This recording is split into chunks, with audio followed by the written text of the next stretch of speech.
मसीह के पुरवकार नाम में आज सुबह मेरी तरफ से आपको सलाम। सर्दी का मौसम आ चुका है, हमने वक्त भी आगे कर दिया है। 9 बजे का टाइम था, 9:30 बजे तक कर दिया है। 9:30 बजे इबादत शुरू हुआ करेगी। आज 9:30 बजे इबादत का वक्त था, हमने पूरे 9:30 बजे इबादत को शुरू किया है। आपसे गुजारिश किया चाहता हूँ, वक्त पर चर्च में आया करें,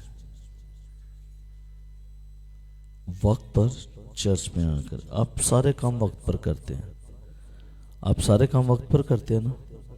यस, तो चर्च भी वक्त पर आया करें। इससे पहले कि हम खुदा के कलाम की तरफ बढ़े, हम नरसिंगे की आवाज़ के साथ सऊद फरमाएंगे। शरीयत की बातों को सुनने से पहले, कलाम की बातों को सुनने से पहले, इससे पहले कि गॉड स्पीक विद अस, खुदा हमसे बोले। अभी वक्त था कि हम बोलते और वो सुनता। हमने रूह और सच्चाई के साथ, रूह के साथ मिलकर उसकी प्रस्तुति की है। Now it is the right time and precious time God speak with us. अब खुदा हमसे बोले। इससे पहले कि शरीयत सुनाई जाए, नरसिंगे की आवाज के साथ खुदावंद अपने खुदा की सताइश करेंगे। सब आंखें बंद हो जाएं, सब सर से झुक जाएं। महसूस कीजिएगा कि खुदा का रूह मौजूद है। फील कीजिएगा स्पिरिट में कि खुदा का रूह आपके साथ बैठा हुआ है। आप खुदा की हजूरी में वक्त दे रहे हैं। आपका वक्त कीमती वक्त है और उस कीमती वक्त में कुछ लेकर जाइएगा। Hallelujah, worship to lord, with glory to god. सब आंखें बंद हो जाएं।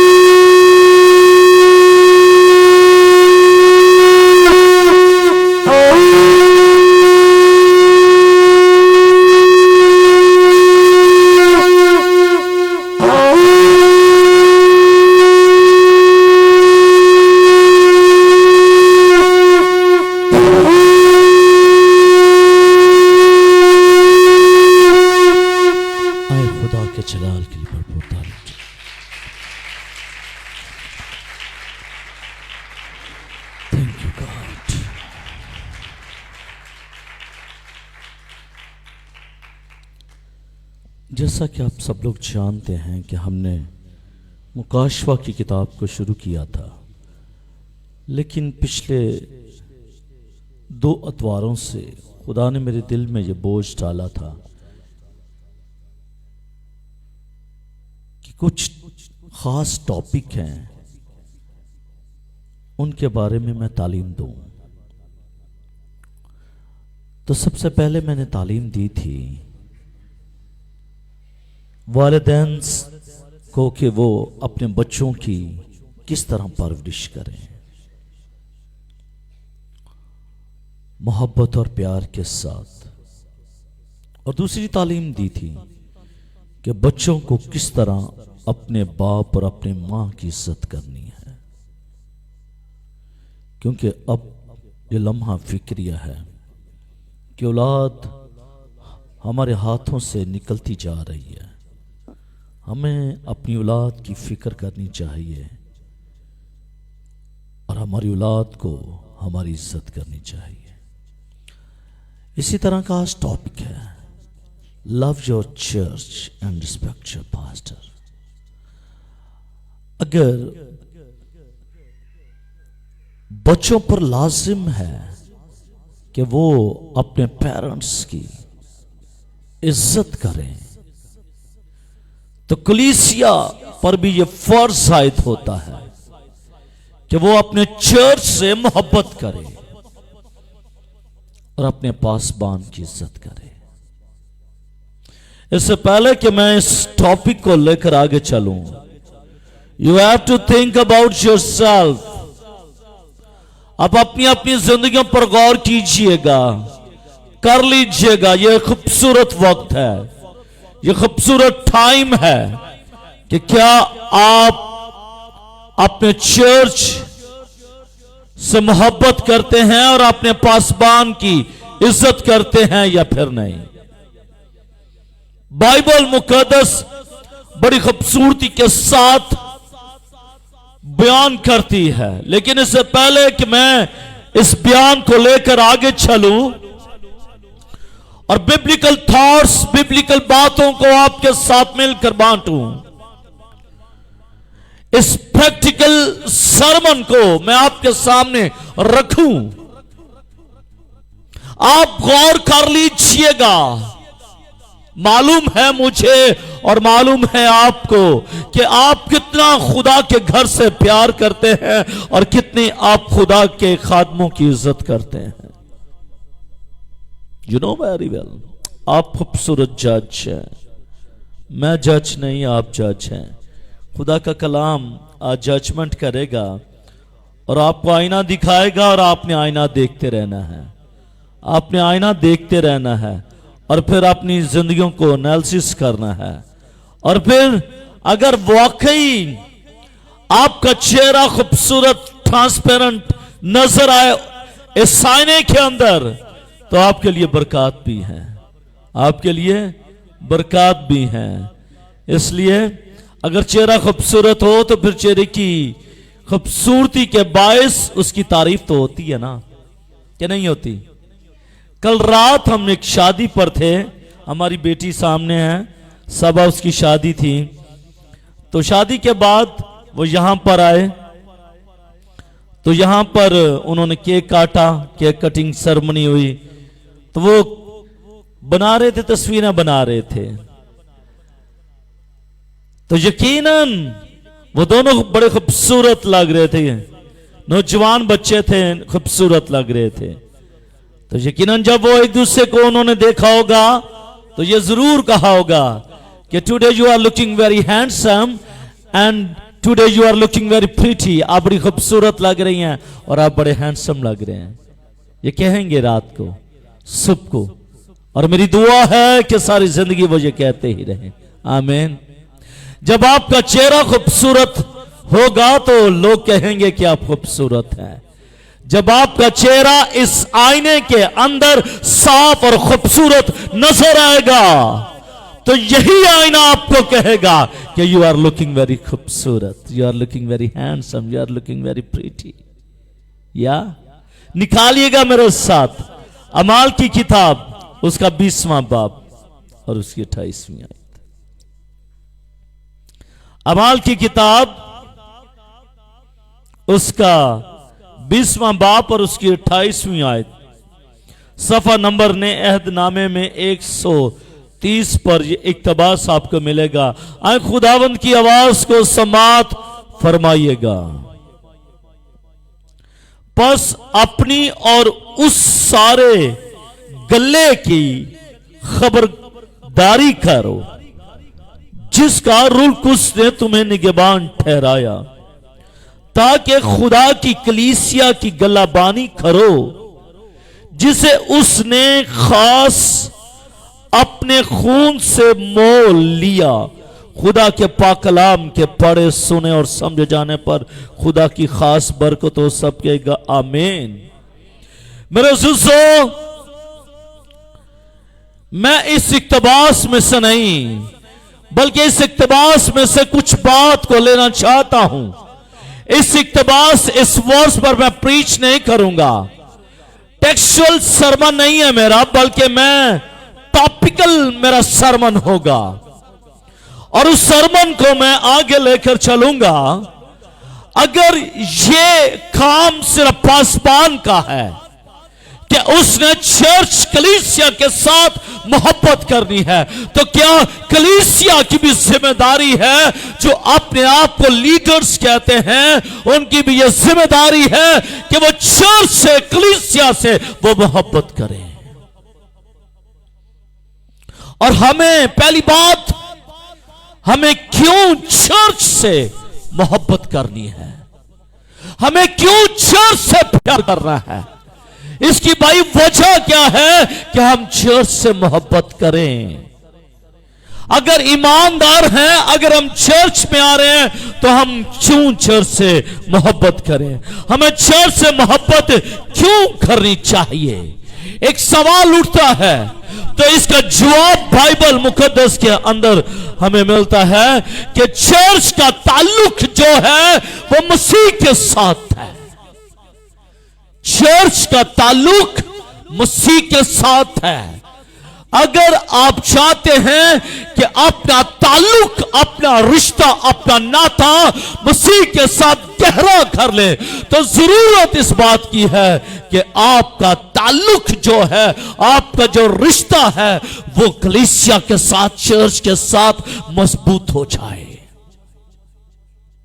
अगर आपका रिश्ता, आपका ताल्लुक कलीसिया, चर्च के साथ मजबूत नहीं होगा, आपका ताल्लुक मसीह के साथ मजबूत नहीं होगा।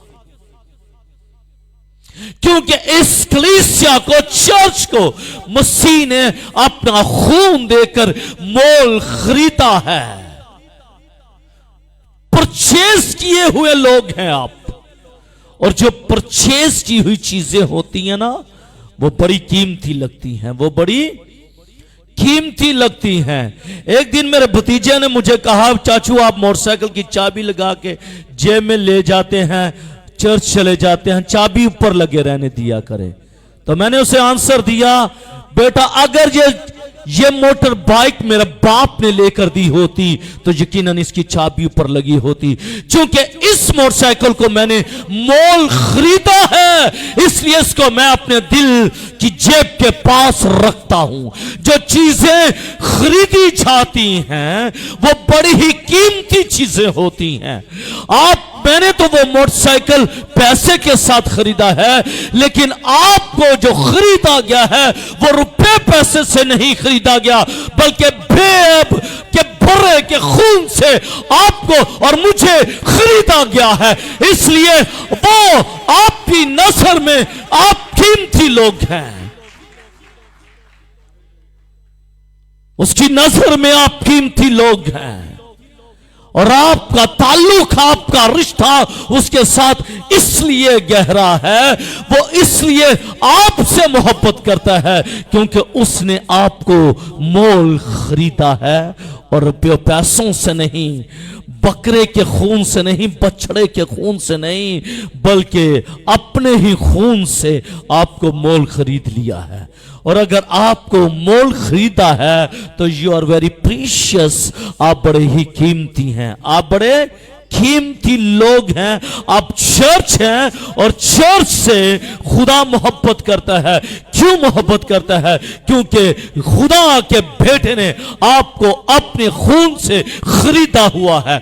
और अगर आपको खरीदा हुआ है तो आप प्रीशियस हैं। और अगर आप प्रीशियस हैं तो लाइक अगर ये कोई शख्स है, अगर ये कोई शख्स है तो इसका ताल्लुक, इसका रिश्ता कलीसिया के साथ गहरा होना चाहिए, चर्च के साथ गहरा होना चाहिए। क्यों हमें चर्च के साथ मोहब्बत करनी है?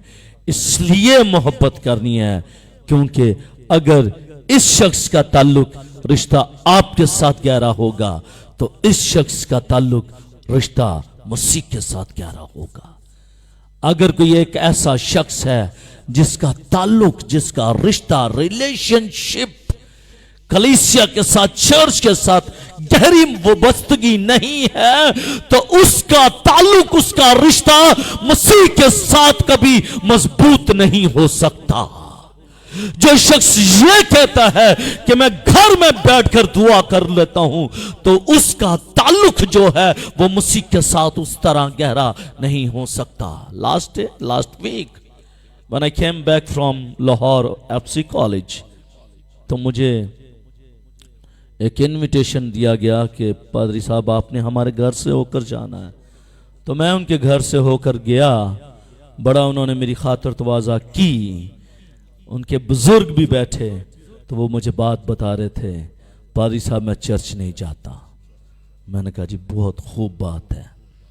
कहता जी मैं चर्च नहीं जाता। उन्होंने काफ़ी रीजंस बताई, तो स्पिरिट ने मुझे गाइड किया। जिस तरह गाइड किया मैंने उनको गाइड किया। वो ये समझते, आज आपको भी बताना चाहता हूं, ध्यान से सुनिएगा।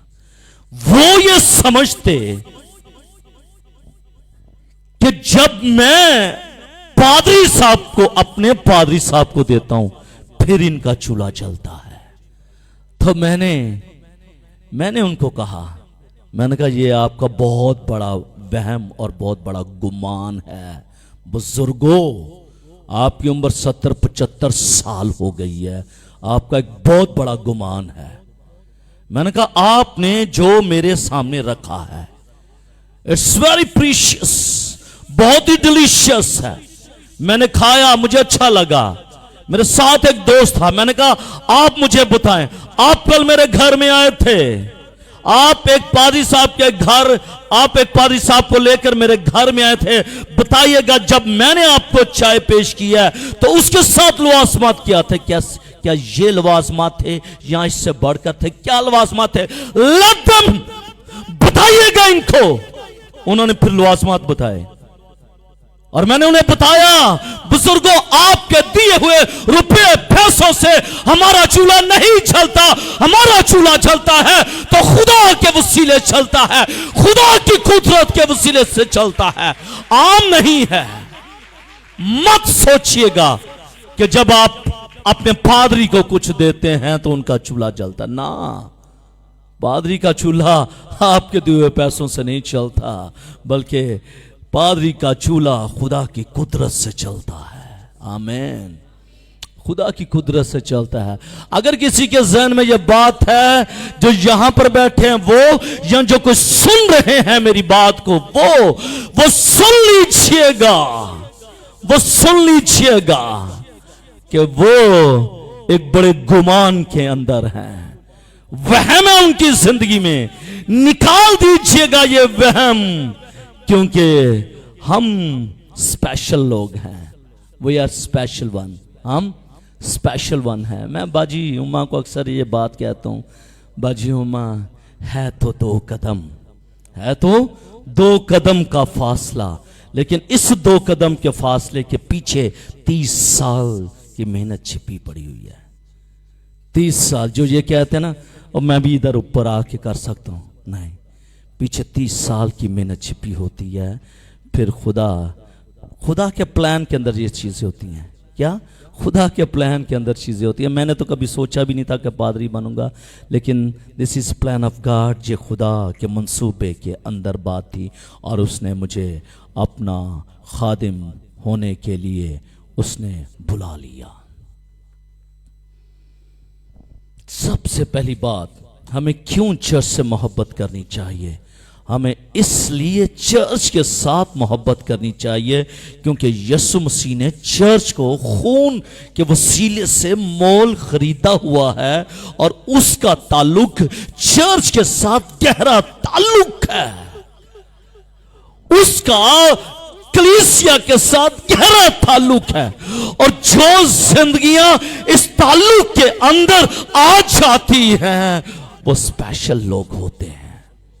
जो कहते हैं ना शिकार बैठ के दुआ कर लेने, करते होंगे वो दुआ, वो करते होंगे दुआ। मुझे मालूम नहीं कि उनकी दुआ सुनी जाती या नहीं, वो करते होंगे, खुदा सुनता होगा, लेकिन बाइबल मुकद्दस ये फरमाती है कि यीशु मसीह ने कलीसिया को मोल खरीदा है, अपने लहू के वसीले से खरीदा है। इसका मतलब है कि आपके अंदर स्पेशल क्वालिटी ये है कि यू आर परचेज्ड वन, आप खरीदे जा चुके हैं, इसलिए आप अहम लोग हैं। इसलिए अगर अहम लोग हैं तो आपका ताल्लुक इस शख्स के साथ होना चाहिए, ताकि ये शख्स जो चर्च में नहीं आता उसका भी ताल्लुक, जो रिश्ता है वो भी अहम हो जाए, वो भी अहम हो जाए। हमें चर्च से मोहब्बत करनी है, इसलिए क्योंकि चर्च को मसीह ने अपने खून से खरीदा हुआ है। जब हम अमाल की किताब उसके 20वें बाब पर 28वीं ही आयत का आखिरी हिस्सा पढ़ते हैं तो हमें मालूम पड़ता है कि जैसे उसने खास अपने खून से मोल लिया हुआ है, उसने मुझे और आपको अपने खून से खरीदा हुआ है। दूसरी बात, हमें क्यों चर्च से मोहब्बत करनी है? और इसलिए करनी है क्योंकि चर्च मसीह का बदन है। चर्च जो है, कलीसिया जो है, मैं और आप जो हैं, वो मसीह का क्या है? वो बदन है। मसीह का क्या है? वो बदन है। The church is the body of Christ. कि हम जो कलीसिया हैं, जो कलीसिया से बाहर नहीं, बाहर वाले लोगों की बात नहीं हो रही, जो अंदर वाले लोग हैं उनकी ये बात हो रही है। जो अंदर हैं, जिन्होंने अपनी जिंदगी को मसीह के साथ स्टे किया हुआ है। हर किसी ने मसीह के साथ अपने आप को स्टे नहीं किया, उसने स्टे नहीं किया। आपको क्या मालूम था कि मैं यहां पर बैठा हूं?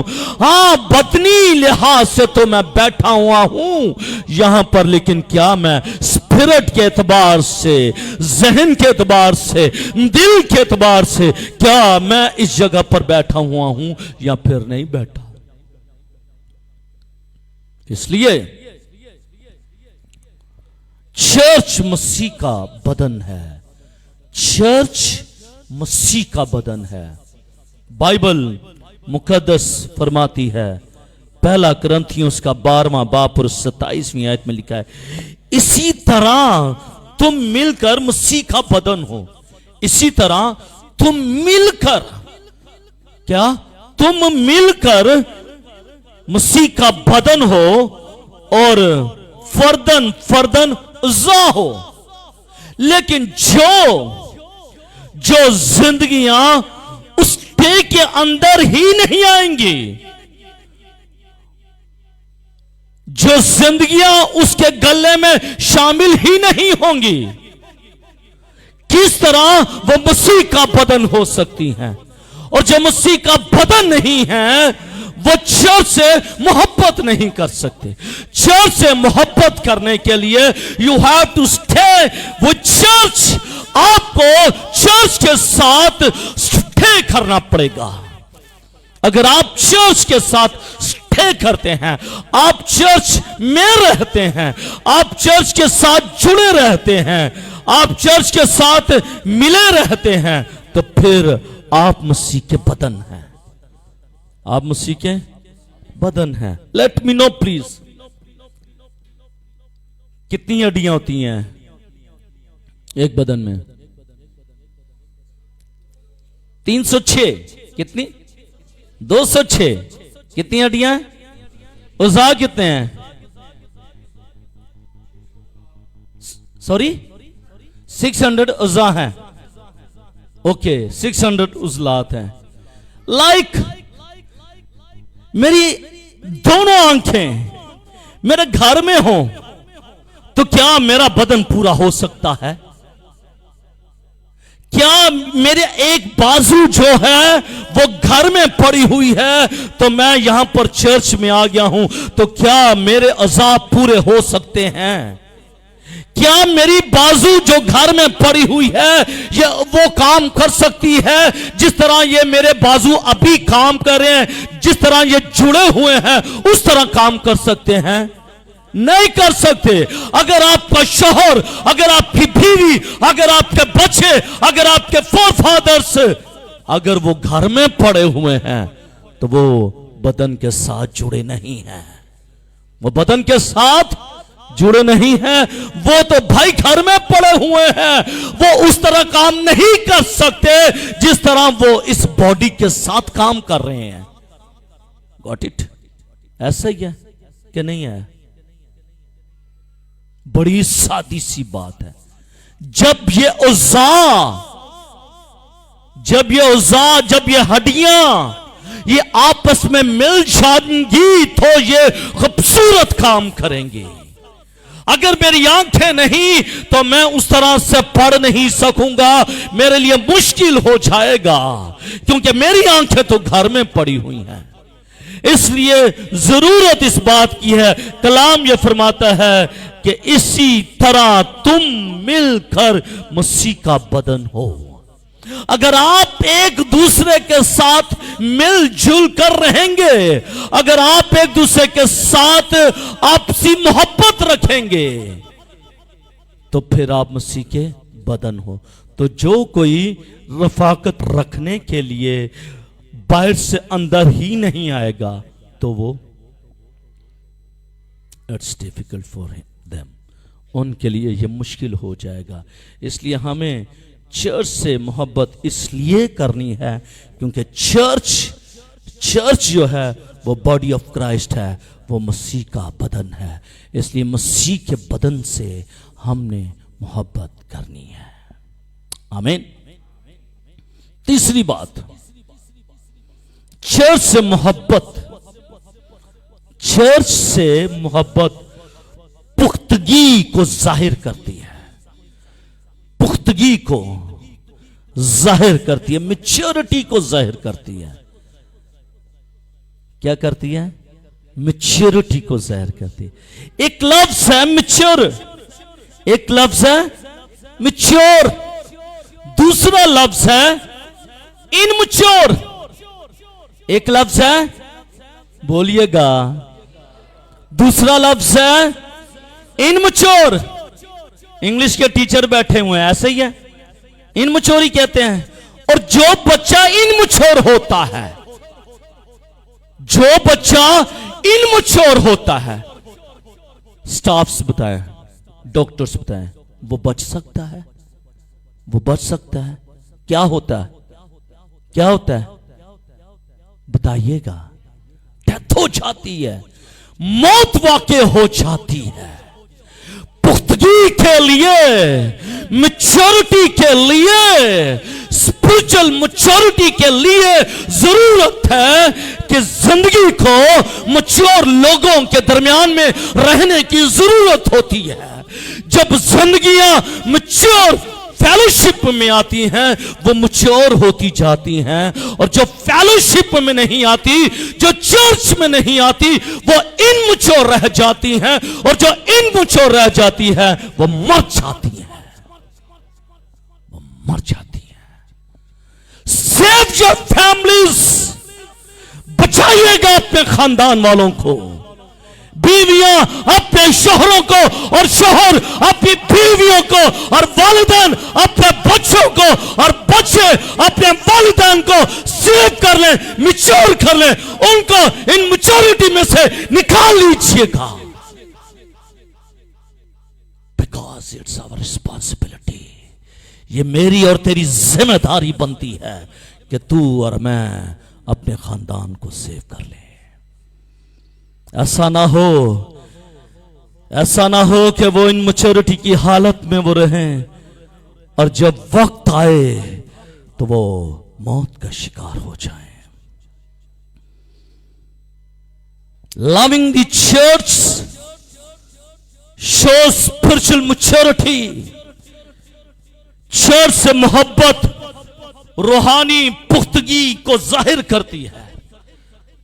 जब आपका ताल्लुक, आपका रिश्ता, आपका नाता चर्च के साथ गहरा हो जाएगा, आप स्पिरिचुअली तौर पर पुख्ता हो जाएंगे। और पुख्तगी से, रोमियो का खत फरमाता है कि पुख्तगी से शर्मिंदगी जाती रहती है। फिर शर्मिंदगी नहीं होगी, क्योंकि आपकी जिंदगी में तो पुख्तगी आ गई है। फिर हालात जैसे मर्जी क्यों ना हो जाएं, सरकमस्टांसिस बैड क्यों ना हो जाएं, वर्स्ट से वर्स्ट क्यों ना हो जाएं, फिर शर्मिंदगी नहीं होगी, क्योंकि आप तो स्पिरिचुअली तौर पर मजबूत हो चुके हैं। अब नो टेंशन, क्योंकि पुख्तगी से शर्मिंदगी जाती रहती है, पुख्तगी से शर्मिंदगी जाती रहती है। यूहन्ना की अंजील उसका 13वां बाप उसकी 34वीं और 35वीं आयत को निकालकर पढ़ लीजिएगा। मैं तुम्हें एक नया हुक्म देता हूं। अब स्पिरिचुअल मैच्योरिटी की बात देखिए बाइबल मुकद्दस में से। मैं तुम्हें एक नया हुक्म देता हूं कि एक दूसरे से मोहब्बत रखो, कि जैसे मैंने तुमसे मोहब्बत रखी है तुम भी love to each other, love to each other, एक दूसरे के साथ मोहब्बत रखो। अगर आपस में मोहब्बत रखोगे तो इससे सब जानेंगे कि यू आर माई डिसाइपल, कि तुम मेरे शागिर्द हो, तुम मेरे शागिर्द हो। मोहब्बत रखनी है। जो इनमेच्योर लोग हैं, जो इनमेच्योरिटी की तरफ जा रहे हैं, don't be neglected that personalities, उनका नेग्लेक्ट ना कीजिएगा, उनसे मोहब्बत कीजिएगा, उनसे मोहब्बत कीजिएगा। मैं अक्सर ये बात करता हूं कि मुझे रात को 12 बजे कॉल आ जाती है, भाई साहब सलाम।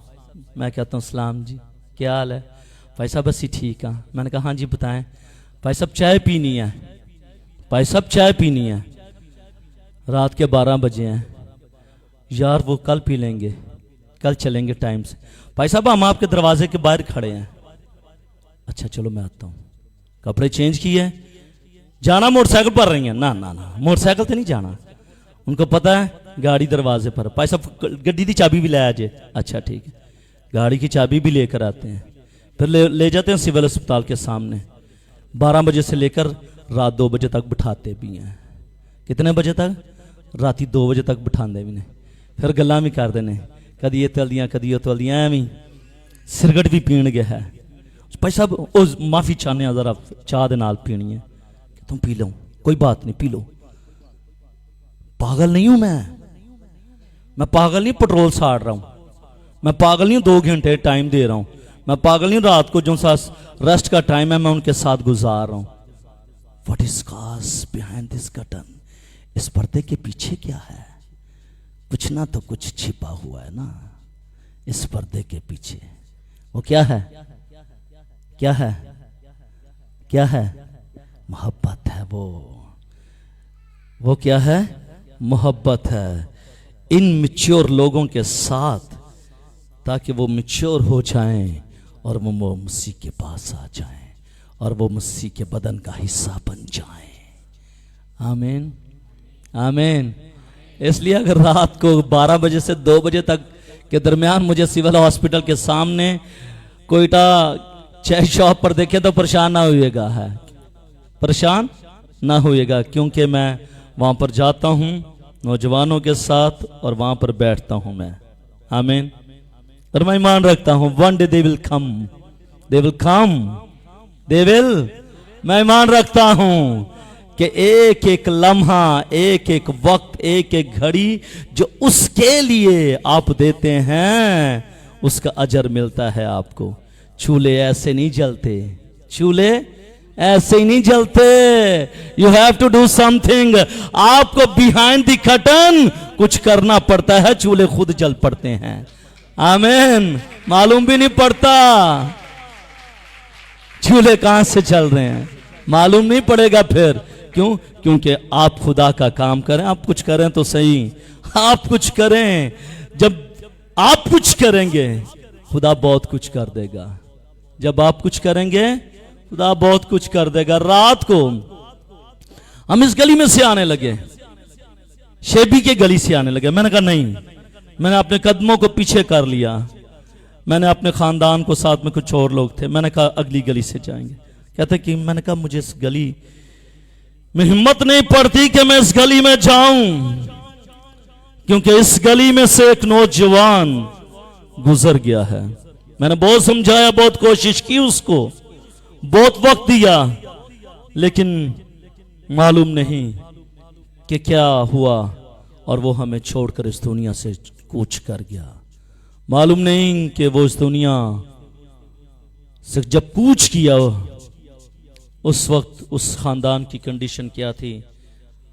आई वॉज आई विटनेस, मैं आई विटनेस था। इसलिए वो बच्चे जो इनमैच्योर हैं, वो नौजवान जो इनमैच्योर हैं, इनमैच्योरिटी की हालत में हैं और वो बुरे काम कर रहे हैं, उनको बचा लीजिएगा। ऐसा ना हो कि कल को रोना पड़े। आज शायद किसी का बच्चा है जो आइस पीकर मर रहा है, शायद वो किसी का बच्चा है जो गंदी शराब पीकर मर रहा है, लेकिन हो सकता है कि अगर आपने उन जिंदगियों के लिए काम ना किया तो कल फिर आपको भी उन्हीं के आंसू रोने पड़ेंगे। अगर आज आप किसी के नौजवान बच्चों की फिक्र करेंगे, कल आपके बच्चों की कोई फिक्र करेगा। सेफ बचाइएगा, इन मैच्योरिटी सीख से उन्हें बचाइएगा, उनको मैच्योर कीजिएगा, उनसे मोहब्बत कीजिएगा, उनसे प्यार कीजिएगा। जब आप ऐसे लोगों के साथ मोहब्बत करके उनको कलीसिया में शामिल कर लेते हैं, कलीसिया का हिस्सा बना लेते हैं, मसीह का बदन बना लेते हैं, फिर खुदा आपसे मोहब्बत करता है, फिर खुदा आपसे मोहब्बत करता है। आमीन। इससे फिर आप और मैं जाने जाते हैं कि हम मसीह के बदन हैं। पहली चीज थी, हमें चर्च से मोहब्बत क्यों करनी चाहिए। हमें इसलिए मोहब्बत करनी चाहिए क्योंकि चर्च का और मसीह का गहरा ताल्लुक है। दूसरी बात, हमें इसलिए मोहब्बत करनी चाहिए क्योंकि जो चर्च है वो मसीह का बदन है। हमें इसलिए, तीसरी बात, हमें इसलिए चर्च से मोहब्बत करनी चाहिए क्योंकि चर्च रूहानी पुख्तगी का बाइस बनता है। चर्च रूहानी पुख्तगी का बाइस बनता है। जब हम पुख्ता हो जाते हैं तो फिर हमें कोई सर्कमस्टांसिस जो हैं वो हमें गिरा नहीं सकते। पहला नुक्ता मेरा ये था, हमें चर्च से क्यों मोहब्बत करनी चाहिए। दूसरी चीज, हम किस तरह चर्च से मोहब्बत का इजहार कर सकते हैं। हम किस तरह चर्च से मोहब्बत का इजहार कर सकते हैं। सिर्फ एक ही नुक्ता नहीं है कि हमें लोगों को बाहर से अंदर लेकर आना, और भी बहुत कुछ है। वजह, अहम चीज, हम किस तरह चर्च से मोहब्बत का इजहार कर सकते हैं। रिश्ता है, ताल्लुक है गहरा, खुदा और मसीह के साथ गहरा ताल्लुक है चर्च के साथ। अब आपने चर्च के लिए कुछ करना है। जब आप चर्च के लिए कुछ कर देंगे तो फिर आप खुदा के लिए कर रहे हैं। आमीन। आप खुदा के लिए कर रहे हैं। पहली चीज, अहद करें और वफादार रहें। अहद करें और वफादार रहें। हम अहद तो कर लेते हैं, हम बहुत सारी कमिटमेंट तो कर लेते हैं, लेकिन हम फेथफुल नहीं रहते। हम फेथफुल नहीं रहते। इसलिए हमें कलीसिया के साथ, हमें चर्च के साथ जो कमिटमेंट करनी है उसके साथ वफादार भी रहना है। बात हो रही है हम किस तरह चर्च से मोहब्बत का इजहार करते हैं। हम इस तरह मोहब्बत का इजहार कर सकते हैं कि अगर हमने कोई कमिटमेंट की है चर्च के साथ तो हम ईमानदारी, वफादारी, जांफशानी के साथ उस कमिटमेंट को पूरा करें। और अगर हम उस कमिटमेंट को पूरा नहीं करते फिर हम चर्च से मोहब्बत नहीं करते। कमिटमेंट क्या है? कमिटमेंट ये है कि सर्दी में, गर्मी में, झाड़े में, दुख में, सुख में, परेशानी में, खुशी में, तंगी में, हर एक हालत में सुबह मैं 5 बजे उठूंगा, ताला खोलूंगा और इबादत करवाऊंगा। कमिटमेंट हो गई है। ये कमिटमेंट मेरी नहीं, ये कमिटमेंट नदीम साहब की है। नदीम साहब ने ये कमिटमेंट की है, खुदा के साथ कमिटमेंट की है कि मैं सुबह तड़के तेरी कलीसिया को इबादत करवाऊंगा। अब कमिटमेंट तो इन्होंने की है भाई, मैंने नहीं की। जब कमिटमेंट इन्होंने की है तो फेथफुल भी इन्होंने रहना है, फेथफुल भी इन्होंने रहना है। इन्होंने गर्मी झाड़े मुसीबत परेशानी दुख तकलीफ में सब वक्त में इन्हों ने आना है, आना है। आमीन। क्यों नदीम भाई, are you agree? Are you faithful? Are you faithful with your commitment? गर्मी हो सर्दी हो, रात को शायद 11 बजे आते हैं ड्यूटी से, स्टडी करते हैं, खाना पीता, फिर थोड़ा सा बच्चों को घुमाया, 12 बजे आया, फिर सुबह 5 बजे यहाँ पर आ गए। कितने घंटे रेस्ट किए? 5 घंटे 4 घंटे रेस्ट किया। देख लीजिएगा आप कितने घंटे रेस्ट करते हैं, पता ही नहीं होता। सोए सोए, यकीन मानिएगा अभी भी मुझे मालूम है, मैं वो दरवाजे खटखटाऊंगा, मैं वो दरवाजे खटखटाऊंगा जिनके अंदर अभी भी लोग सो रहे होंगे। मैं वो दरवाजा नहीं खटकाऊंगा जिनके लोग उठे होंगे। मुझे मालूम है कि कौन अभी भी सो रहा है, मालूम है मुझे। हाँ, सो रहे हैं लोग, रेस्ट फरमा रहे हैं, लेकिन मसीह का बदन मसीह को जलाल देने के लिए बैठा हुआ है। कमिटमेंट्स हैं, कमिटमेंट्स हैं। मैं रात को तकरीबन 2:30 बजे सोया हूं। शादी थी, घर छोटा था, मेहमानों को इधर बिठाना था, मैंने ऑफिस में बैठना था, मैंने लॉक करना था। तकरीबन 1:30-2 बजे यहां से मैं फारिग हुआ। कितने बजे? 1:30-2 बजे। ऐसे नहीं चूल्हे चलते, क्या ऐसे नहीं चूल्हे चलते? खुदा चलाता है जब खुदा के लिए कुछ करते हैं, जब खुदा के लिए कुछ करते हैं फिर चूल्हे चलते हैं। आमीन। फिर चूल्हे भी चलते हैं, फिर एसी भी चलते हैं। हालेलुया। फिर चूल्हे भी चलते हैं, फिर एसी भी चलते हैं जब आप खुदा के लिए कुछ करते हैं। रात को 2 बजे तक बैठा रहा, 2 बजे के बाद ताला लगाया, फिर रात को एक फैमिली को ड्रॉप करने के लिए भी गया, रात को एक फैमिली को ड्रॉप करने के लिए भी गया। रात को 2 बजे 2:30 बजे वापस आया। चर्च की फैमिली है, बट वो फैमिली सो रही है, वो फैमिली सो रही है, लेकिन ये फैमिली इबादत कर रही है, ये फैमिली इबादत कर रही है। फर्क थोड़ा सा है, किसी ना किसी जगह पर फर्क तो थोड़ा सा है। शहजाद भाई जानते हैं कि अगर 6 मीटर कपड़ा लगता है, अगर 2 इंच भी कम हो जाए तो फिर शायद वो सूट नहीं बन पाएगा, मुश्किल हो जाता है। क्या हो जाता है? मुश्किल हो जाता है।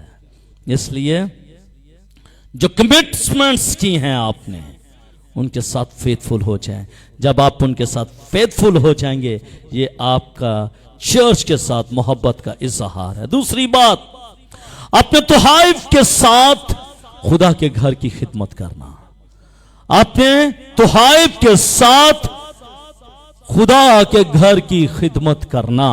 निकालिएगा पहला पत्रस उसका 4 बाब और उसकी 10वीं आयत में लिखा हुआ है, जिनको जिस जिस कदर नेमत मिली है वो उसे खुदा की मुख्तलिफ नेमतों के अच्छे मुख्तारों की तरह एक दूसरे की खिदमत में सर्व कर रहे हैं। लेकिन क्या अगर मुझे कुछ खुदा ने ब्लेस किया है तो मैं क्या अपने अपने अपने से कुछ कर रहा हूं या नहीं कर रहा? मैं उन जिंदगियों के लिए, उन खानदानों के लिए, उन बच्चों के लिए क्या मैं कुछ कर रहा हूं या नहीं कर रहा? क्योंकि वो बच्चे कलीसिया का बदन है, वो बच्चे मसीह का बदन है। और अगर मैं उन बच्चों के लिए कुछ कर रहा हूं तो मैं मसीह के बदन के लिए, मसीह के लिए कुछ कर रहा हूं। अगर मैं किसी खानदान के लिए कुछ कर रहा हूं तो ये बात क्या है, ये बात ये है कि मैं उस खानदान के लिए नहीं बल्कि ये मैं मसीह के बदन के लिए कर रहा हूं और मैं मसीह के लिए कर रहा हूं। अगर खुदा ने आपको मुख्तलिफ नेमतों से नवाजा हुआ है, खुदा ने आपको प्रॉस्पेरिटी दी है, खुदा ने आपको कसरत की बरकत दी है, खुदा ने आप पर आसमान खोला हुआ है, कसरत की बरकत, रुपया पैसा कसरत का है, तो क्या आप अपने रुपए पैसे में अपने बहन भाइयों को शामिल करें या फिर नहीं कर रहे? लेकिन मैं अक्सर एक बात कहता हूं, बीज बोएं जरूर। क्या? बीज बोएं जरूर, लेकिन वहां पर नहीं जहां पर लुक पड़ी हो, जहां पर लुक पड़ी हो, जहां पर सीमट हुआ हो। क्योंकि जहां पर सीमट हुआ है वहां पर वो बीज मरेगा नहीं। मरेगा कहां पर? कहां पर? जरखे जमीन पर, कच्ची मिट्टी पर। देखा ना, जड़े गांव वाले ने उनको पता है कहां पर मरेगा।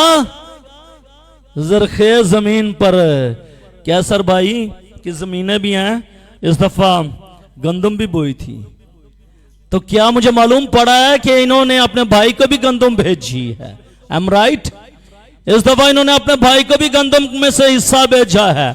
अगर आपको खुदा ने अच्छी नेमतों में शामिल किया है तो क्या आप उन नेमतों में आप अपने बहन भाइयों को, कलीसिया को, खादमों को शामिल कर रहे हैं, चर्च को शामिल कर रहे हैं या फिर नहीं कर रहे? अगर आप चाहते हैं कि हम किस तरह चर्च से मोहब्बत करें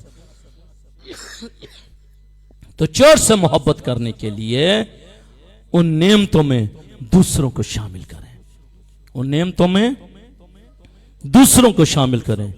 और अगर आप उन नेमतों में दूसरों को शामिल नहीं कर रहे, दूसरों सभी को नहीं, हाँ ये भी बात है, सबों को नहीं, सबों की बात नहीं हो रही, उनको शामिल करना है जिनके पास वो नेमतें नहीं है। लाइक अगर ये शख्स है, अगर कोई बेटा है या कोई बेटी है, ये कोई तो ये पढ़ना चाह रही है, आपके पास वसाइल है इसको पढ़ाने के, आप वो वसाइल इस पर खर्च करें, वो वसाइल इस पर खर्च करने से पढ़ाएं। दूसरी तरफ अगर कोई नौजवान है, अगर कोई नौजवान बेटा या अमीर है तो भाई इसको जरूरत नहीं है, इसको जरूरत नहीं है कि आप इसको अपनी नेमतों में शामिल करें। भाई इसको जरूरत है, इसको करें, यहां पर लगाएं, यहां पर बीज बोएं, क्योंकि यहां पर जरूरत है, यहां पर बीज बोने की जरूरत है। मुझे किसी ने कहा, पैसा वो एक फैमिली के बारे में कहा, उन्होंने बताया मुझे, मैंने कहा इट्स गुड, मैंने कहा मुझे बोझ नहीं है उस फैमिली के लिए, मैंने कहा जब खुदा मुझे बोझ देगा तो मैं जरूर करूंगा, फिर मैं बोलूंगा किसी को भी तो जरूर खुदा मुहैया कर देगा, कोई ऐसी बात नहीं है या चर्च मुहैया कर देगा मुझे बोझ मिले। कहते नहीं पैसा वो, मैंने कहा चलें ठीक है, चंद ही दिनों के बाद आपको मालूम पड़ जाएगा कि आप ठीक कह रहे हैं या मैं ठीक कह रहा हूं। तो उन्होंने एक ग्रैंड फंक्शन किया जिनमें नए कपड़े पहने गए, बड़ा कुछ किया गया। मैंने उनको कहा, मैंने कहा क्या हाल है आपका, ठीक है, करना चाहिए, कुछ बीज बोएं इधर।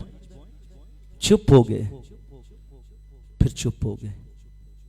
बीज आपके हाथ में है, बीज आपके हाथ में है, अब बोने की बारी है, आपने बोना है, देखना ये है, फिर कह रहा हूं देखना ये है, फिर कह रहा हूं देखना ये है कि आपने बीज बोना कहां पर है। ऐਵੇਂ नहीं रोड़ देना, ऐसा ना हो कि जब कौम बनी इस्राइल वापस आई थी तो उनके पास चंद दाने थे, एक तरफ तो वो अपने बच्चों को देख रहे थे, दूसरी तरफ वो जमीन को देख रहे थे, वो ये सोच रहे थे कि अगर ये दाना ये अनाज हम अपने बच्चों को खिला देंगे तो आने वाले वक्तों में हम क्या करेंगे। और दूसरी तरफ जमीन थी, उनको मालूम था कि अगर हम यहां पर बोएंगे तो फिर फसल काटेंगे, फिर बहुत सारी फसल होगी जो आने वाले वक्त के लिए भी हमारे काम आ सकेगी। क्या किया उन्होंने, क्या किया कौम बनी इसराइल ने। इसीलिए तो कलाम मुकद्दस में लिखा हुआ है कि जो आंसुओं के साथ बोते हैं वो खुशी के साथ काटेंगे। उन्होंने आंसुओं के साथ बोया था। क्यों आंसुओं के साथ? क्योंकि उस तरफ उनके बच्चे उनको नजर आ रहे थे कि ये भूखे प्यासे हैं, लेकिन हम इनको अनाज नहीं देंगे, हम ये अनाज मट्टी के सुपुर्द कर देंगे और इस मट्टी से हम बहुत सा लेंगे। इसलिए वो आंसुओं के साथ बो रहे थे। लेकिन जब आपको खुदा ने दिया है, आप वो रुपया, आप वो पैसा आंसुओं के साथ कलीसिया में बो रहे हैं, या एमी मानते फिरती पे चलो इन खैर है, बल्ले बल्ले बननी चाहिए, पता चले है और सा भी कोई है नहीं, कोई फायदा नहीं है, कोई फायदा नहीं है।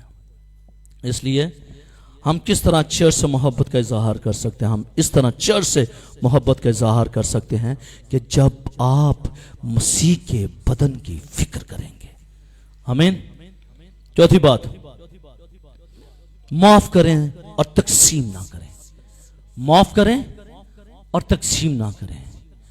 अक्सर औकात हम देखते हैं कि कलीसियाओं के अंदर माफी की स्पिरिट नहीं होती। हम अक्सर देखते हैं कि तकसीम की स्पिरिट होती है। डिवाइड करते हैं कि किसी तरह कलीसिया बिखर जाए। उनका मोटो कुछ ये होता है, ध्यान से सुनिएगा, उनका मोटो ये होता है। मोटो क्या है बताने लगा। मोटो ये है, बहन शाजिया आपको पता है वो ऐसे वो ऐसे वो ऐसे वो ऐसे खिलाफ कर रहे हैं, ज़हन में इंतशार पैदा कर रहे हैं। कौन कर रहा है? वो शख्स कर रहा है, लेकिन उसके अंदर जो स्पिरिट है वो उस वक्त उसकी स्पिरिट नहीं बल्कि अब्लीस की स्पिरिट काम कर रही होती है।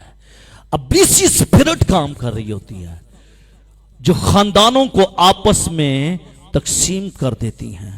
और वो कहती कि नहीं बहन शाजिया नहीं, वो ठीक नहीं, वो आपके लिए ये बोलता, वो ऐसा है, वो ऐसी है, वो ठीक नहीं है, वो छोड़ दें उनको, है सलाम दुआ लेना छोड़ दें। है देखिए उसने उस वक्त ये किया था।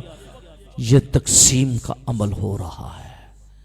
आपको जानने की जरूरत है कि आप मसीह का बदन हैं, आप मसीह का बदन हैं। बहन शाजिया जो हैं वो बहन नशीन की बहन है। अगर बहन नशीन के बारे में कोई ये बात करती हैं, अगर कोई शख्स इन दोनों के बारे में बात करता है, तो आपको सोचने की जरूरत है कि we are the body of Christ, हम मसीह का बदन है। हमने अपने जहन में कोई ऐसी बात नहीं लानी, फिर अब्लीस शरीर शख्स वो शर्मिंदा होगा। लेकिन अगर आपने उस अब्लीस और उस शरीर की बात को सुन लिया तो फिर आपने गुनाह कर लिया। इसीलिए तो हवा पकड़ी गई थी, उसने सुन लिया था, उसने सुन लिया था। जब ईमानदार सुन लेते हैं वो पकड़े जाते हैं। इससे पहले कि आप सुने, इससे पहले कि आप पकड़े जाएं, आप सुनने से पहले उसके होंठ पकड़ लें, उसके होंठ पकड़ लें। भाई जी बहन जी चुप कर जाओ, मुझे नहीं पता, आप जाएं, चले जाएं यहां से, हमने ये बात नहीं सुननी, क्योंकि हम मसीह के बदन हैं। वो ऐसे बात नहीं कर सकते, ऐसी बात नहीं हो सकती। आप खामोश रहें, आप चुप रहें। जब कुछ होगा वी विल सी, हम देख लेंगे। हमारे साथ खुदा है, खुदा की कुदरत हमारे साथ है। अपने आप को तकसीम ना होने दीजिएगा, अपने आप को तकसीम ना होने दीजिएगा। एक दूसरे को माफ कीजिएगा। कह जगह ठीक है भाई जी आपने कह दिया, भाई फर्स्ट ऑफ ऑल तो मैं सुन ही नहीं रही, दूसरी बात है कि मैं माफ करती हूं उसको, मैं माफ करता हूं उसको, मुझे नहीं कुछ नहीं वो ठीक है। हम गलत हो सकते हैं, वो ठीक है। माफी की स्पिरिट अपनी जिंदगी में लेकर आएगा, क्योंकि जब आप माफी की स्पिरिट लेकर आते हैं खुदा आपकी जिंदगी में बड़े काम करता है। इफ्सियों का खत उसका 4 बाब और 32वीं आयत को निकाल कर पढ़ लीजिएगा। एक दूसरे पर मेहरबान और नरम दिल हो, और जिस तरह खुदा ने मसीह में तुम्हारे कसूर माफ किए हैं, तुम भी एक दूसरे के कसूर माफ कर दो। तुम भी एक दूसरे के कसूर माफ कर दो। जब हम एक दूसरे के कसूर माफ नहीं करते तो फिर तकसीम हो जाती है, फिर बंटवारा हो जाता है।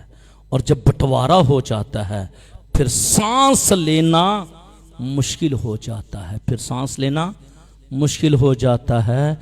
अक्सर ये कहा जाता है घर जो हैं वो एरी हों, वो हवादार हों। क्यों? क्योंकि हवा उनके अंदर दाखिल हो सके।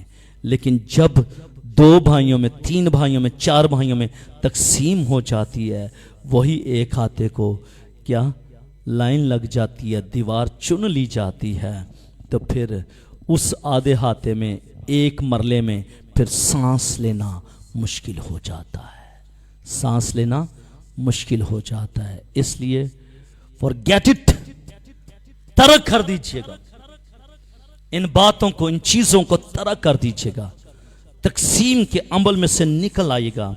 क्योंकि जब आपकी जिंदगी में यह तकसीम होगी, जब आपकी जिंदगी में यह तकसीम होगी, तो फिर आप मसीह के बदन की तकसीम कर रहे हैं, आप मसीह के बदन की तकसीम कर रहे हैं। इस तरह हम चर्च से मोहब्बत का इजहार नहीं कर सकते अगर हम तकसीम कर रहे हैं।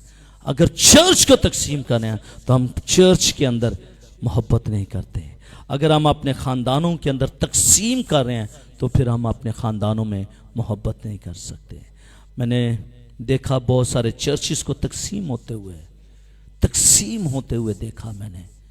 सुबह 7 बजे कोई और पादरी इबादत करवा रहा है, 9 बजे कोई और इबादत कर रहा है, 11 बजे कोई और इबादत कर रहा है। कलीसिया की डिवीज़न हो रही है डे बाय डे। कलीसिया की डिवीज़न ना कीजिएगा, बल्कि कलीसिया को इकट्ठा कीजिएगा। जो इकट्ठा करने में बरकत है, वो तकसीम करने में बरकत नहीं है। हमारे साथ एल्डर एरिक विल्सन होते थे, अब वो पासबान बन गए हैं मुल्तान के इलाके में, आगे किसी इलाके की तरफ वो गए हुए हैं। वो वहाँ पर चर्च करवाते हैं, वहाँ पर भी तकसीम थी। उन्होंने मुझे बताया, कहते हैं लेकिन पादरी साहब जब मैं गया हूँ तो खुदा ने एक बड़ा काम किया है, जो तकसीम हुई थी वो चर्च इकट्ठा हो गया, अब हम इकट्ठे मिलकर इबादत करते हैं। लेकिन कैसे? वो दुआ गो शख्स था, उन्होंने दुआएं की, दुआएं मांगी और उन्होंने कलीसिया को इकट्ठा कर लिया। अब पादरी एरिक साहब हैं, पादरी एरिक साहब ने दुआएं की, घुटने टेके, आंसू बहाए, और एक वक्त आया कि विद इन 2-3 मंथ्स 4 मंथ्स के अंदर अंदर उन्होंने कलीसिया को फिर इकट्ठा कर लिया। हमने कलीसिया को तकसीम नहीं करना, हमने कलीसिया को इकट्ठा करना है। हमने कलीसिया को इकट्ठा करना है और तकसीम नहीं करना, तकसीम नहीं करना। क्योंकि ये स्पिरिट जो है, ये स्पिरिट तकसीम करने वाली स्पिरिट जो है, ये सेटन स्पिरिट है, ये सेटन स्पिरिट है, ये अब्लीसी जो है ताकत है जो तकसीम करती है। इसलिए अगर कभी आपके पास ऐसी स्पिरिट आ जाए तो इस स्पिरिट का मुकाबला करना है और उसे कहना है मेरी नजरों से दूर चला जा, मेरी नजरों से दूर चला जा। क्योंकि वो स्पिरिट जो है वो अब्लीसी स्पिरिट है और अब्लीसी स्पिरिट वो काम कर रही है।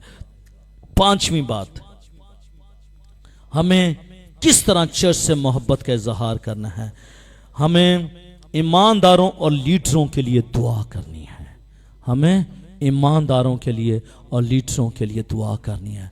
आप और मैं मसीह का बदन है, आप और मैं मसीह का बदन है। अगर मैं और आप मसीह का बदन है, फिर हमने ईमानदारों के लिए, एक दूसरे के लिए हमने दुआ करनी है। और एक दूसरे के साथ साथ हमने चर्च लीडर्स के लिए भी दुआ करनी है कि खुदावंद हमेशा इन चर्च लीडर्स को हमारे ऊपर कायम और दायम रखे। जब हम इफिसियों का खत उसका 6 बाब और 18वीं आयत को पढ़ते हैं तो यहाँ पर लिखा हुआ, और हर वक्त और हर तरह से रूह में दुआ और मन्नत करते रहो और इसी गर्ज से जागते रहो कि सब मुकद्दसों के वास्ते बिला नागा दुआ करो। सब मुकद्दसों के लिए कलीसिया ने, चर्च ने, मसीह के बदन ने बिला नागा किसके लिए दुआ मांगनी है? मुकद्दसों के लिए दुआ मांगनी है, राइचसनेस पीपल्स के लिए दुआ मांगनी है, लीडर्स के लिए दुआ मांगनी है, और बिला नागा हर रोज आपने दुआ मांगनी है। जब आप बिला नागा लीडर्स के लिए, ईमानदार लोगों के लिए, मुकद्दसीन के लिए दुआ करेंगे, आपका रिश्ता उस रिश्ते के साथ गहरा हो जाएगा। क्यों? क्योंकि आप तो पादरी कैसर के लिए दुआ कर रहे हैं। आप अपने घर में उसके लिए दुआ करें, खुदा उन पादरी कैसर को छू दे, खुदा उनको बरकत दे, प्रॉस्पर कर, बढ़ा, तरक्की दे, यीशु के नाम के वसीले से उनको बरकत दे। खुदावंदों के खुदा कोई बीमारी उन्हें छूने ना पाए, यीशु के नाम के वसीले से उनको पूरी उम्र अता कर। जब आप दुआ मांगेंगे अपने लीडर के लिए, तो आपके दिल के अंदर उसके लिए मोहब्बत होगी, उसके लिए मोहब्बत होगी। तो अगर आप ये कहते रहे, बुड़बड़ाते रहे, छोड़ो जी पादरी कैसर साहब ने तो साढ़े वास्ते कुछ भी नहीं किया, और भाई जब खुदा उससे कुछ कहता है वो करता है। नहीं कर रहा ना करें, लेकिन कोशिश ये करें कि खुदा आपके लिए कुछ करे। क्या? खुदा आपके लिए कुछ करे, क्योंकि जब खुदा करता है तो वो परमानेंट करता है, जब इंसान करता है तो वो पार्शल करता है, वो पार्शल करता है, जुज़वी करता है, वक्ती करता है, आर्जी करता है, वो खत्म कर देता है। लेकिन जो खुदा करता है वो परमानेंट करता है। आमीन। इसलिए आपने लीडर्स के लिए, अपने मुकद्दसीन के लिए आपने बिला नागा दुआ करनी है। जब आप बिला नागा उनके लिए दुआ करेंगे, दुआ मांगेंगे, तो वो कोने के अंदर जो थोड़ी सी रवश होगी वो भी निकल कर बाहर आ जाएगी, वो साफ कर देगी, वो क्या कर देगी? छान देगी, सब कुछ खत्म कर देगी आपकी दुआ के वसीले से। आप इस तरह से चर्च के साथ मोहब्बत कर सकते हैं। आप अहद करके और वफादारी निभाकर चर्च के साथ मोहब्बत कर सकते हैं। आप अपने तोहाइफ के साथ अपने चर्च के साथ मोहब्बत कर सकते हैं। आप खुश दिली और फराख दिली से आप चर्च के साथ मोहब्बत कर सकते हैं। आप माफ करके और तकसीम ना करके आप चर्च के साथ मोहब्बत कर सकते हैं। आप ईमानदारों और लीडरों के लिए दुआ करके चर्च के साथ मोहब्बत कर सकते हैं, और आप इत्तेहाद को फरोग देकर आप चर्च के साथ मोहब्बत कर सकते हैं। प्रमोट यूनिटी, यूनिटी को प्रमोट करें, नॉट गॉसिप, उसको नहीं। कानों में जो बातें होती हैं उसको नहीं प्रमोट करना, गॉसिप को प्रमोट नहीं करना, बल्कि यूनिटी को प्रमोट करना। जब आप यूनिटी को प्रमोट करेंगे तो फिर बरकत नाज़िल होगी, गॉसिप को नहीं। वो ठीक नहीं है, वो ठीक नहीं है, फिर कह रहा हूं वो ठीक नहीं है, वो ठीक नहीं है।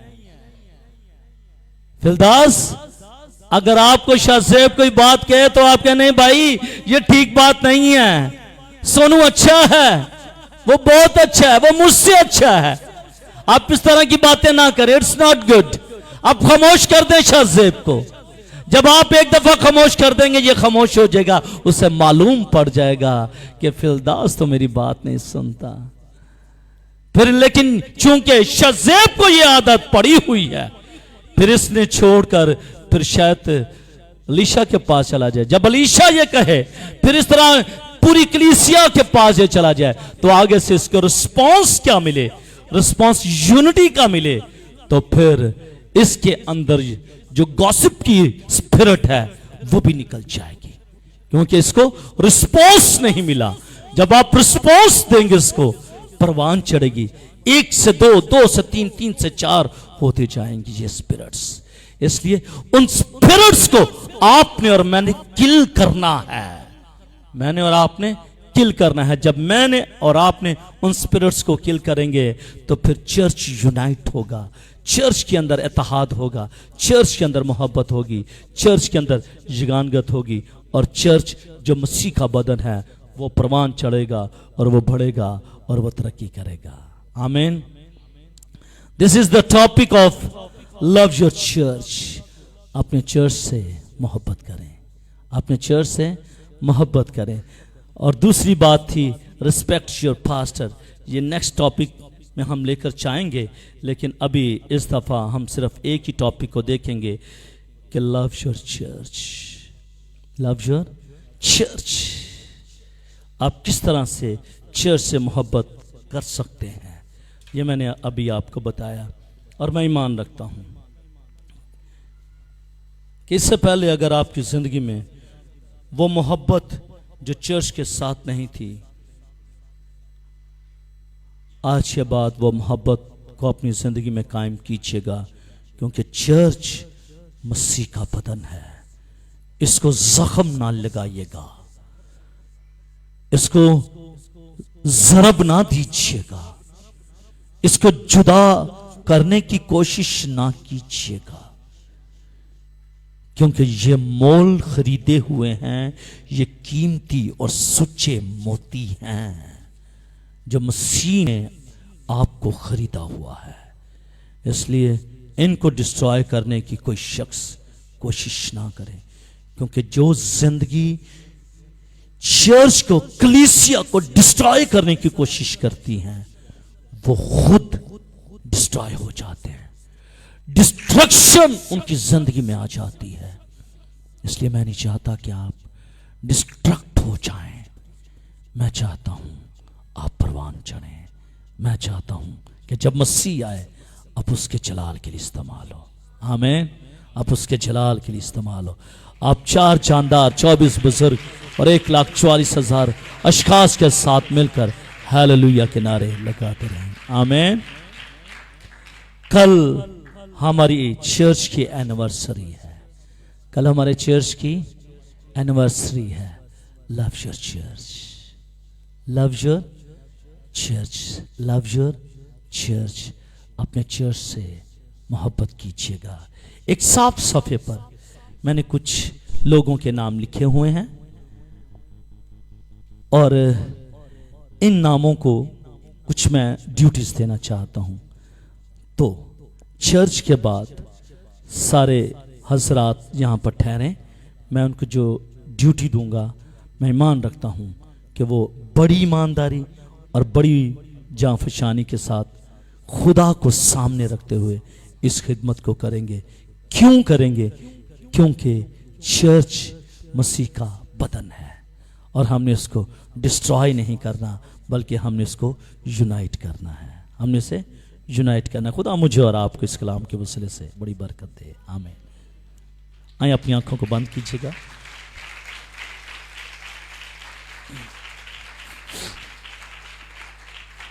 अपनी आंखों को बंद कीजिएगा, अपने सरों को झुकाइएगा, दुआ मांगिएगा। आसमानी खुदा, मैं यस्सु के नाम के वसीले से आज तेरी पाक हज़ूरी में मैं झुकता तेरी शुक्रगुजारी करता हूँ कि खुदावंद तू अपने लोगों से मोहब्बत और प्यार करता है, क्योंकि खुदावंद तूने कलीसिया को मोल खरीदा है। कलीसिया को मोल खरीद लिया है। खुदावंद ये कलीसिया तेरी खून खरीदी हुई है। इसलिए मुझे इस कलीसिया से मोहब्बत करनी है, तेरे लोगों से प्यार करना है और सारा जलाल तेरे नाम को देना है। फजल बख्श दे कि ये कलाम इनकी जिंदगी में सरायत कर जाए, जड़ पकड़े, 100 गुना फल लाए, ताकि सारा जलाल तेरे ही नाम को मिले। मसीह के नाम से।